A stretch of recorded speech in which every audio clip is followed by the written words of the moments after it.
मैंने अपनाया था एक उपाय, मैंने अपनाया था प्रधानमंत्री फसल बीमा योजना, जिसके तहत मैंने अपनी फसल से होने वाले नुकसान और अपनी खुशियों को दोनों को था बचाया।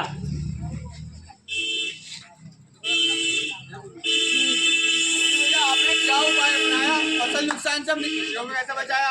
देखो भैया, तुम सुनते जाओ, सुनो भैया सुनो, काका तुम भी सुनो, भैया तुम भी सुनो।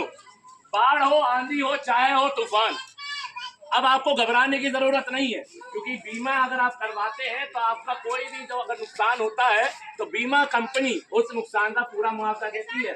इसलिए तो कहते हैं फसल बीमा करवाओ, सुरक्षा कवच पाओ। लेकिन सुखी भैया, क्या होता है बीमा, कैसे मिलती है इसे सुरक्षा, जरा हमें भी तो बताओ। अरे बताते हैं, तुम्हें भी बताते हैं।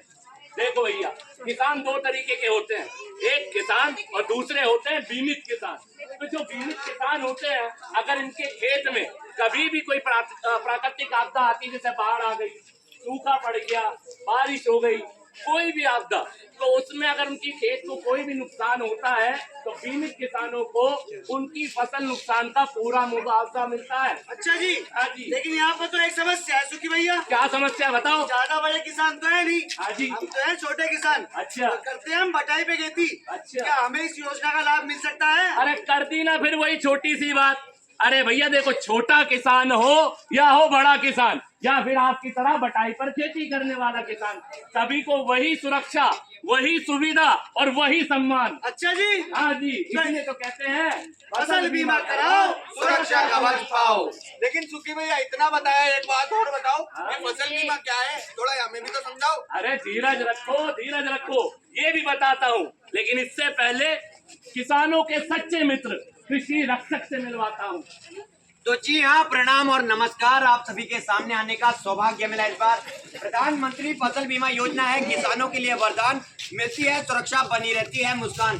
तो बुआई से लेके कटाई तक, कटाई के अधिकतम 14 दिनों के अंदर अंदर अगर आपकी फसल किसी प्राकृतिक आपदा के कारण खराब हो जाती है, जैसे बाढ़ आ जाना, सूखा पड़ जाना, अधिक वर्षा हो जाना, भूकंप आ जाना, इन कारणों से अगर आपकी फसल खराब हो जाती है और आपने बीमा करवाया हुआ है, तो बीमा कंपनी उन बीमाधारी किसानों को उनकी फसल नुकसान का पूरा मुआवजा देगी।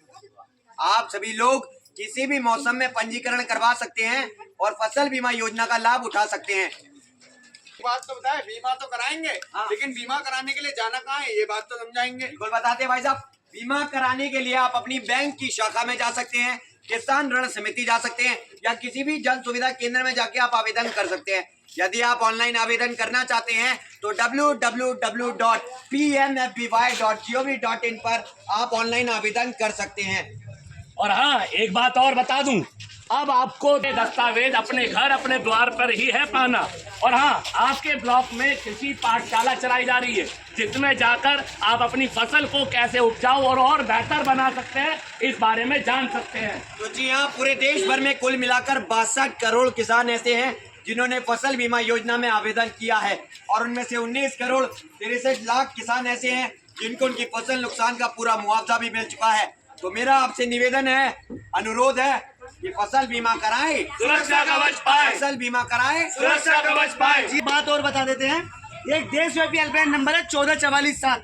अगर आप इस नंबर पे फोन करते हैं, सबसे पहली खासियत इस नंबर की है कि टोल फ्री नंबर है, कोई पैसे लगे, बिल्कुल मुफ्त है। दूसरी बात ये, अगर आप इस नंबर पे कॉल करते हैं तो जो आपकी क्षेत्रीय भाषा है, जिस भाषा में आप सुनना और बात करना पसंद करते हैं, उस भाषा में आप फसल बीमा के बारे में अधिक से अधिक जानकारी प्राप्त कर सकते हैं। तो याद रहे, बीमा कराने की अंतिम तारीख यानी कि आखिरी डेट बीमा कराने की 31 दिसंबर है। अगर आप सभी लोग अपनी खुशियां बचाना चाहते हैं, अपने फसल नुकसान से बचना चाहते हैं, तो आज ही जाके फसल बीमा योजना में आवेदन करें। तो आप सभी लोग अपना कीमती बहुमूल्य समय निकाल कर आए और हमारा नाटक देखा।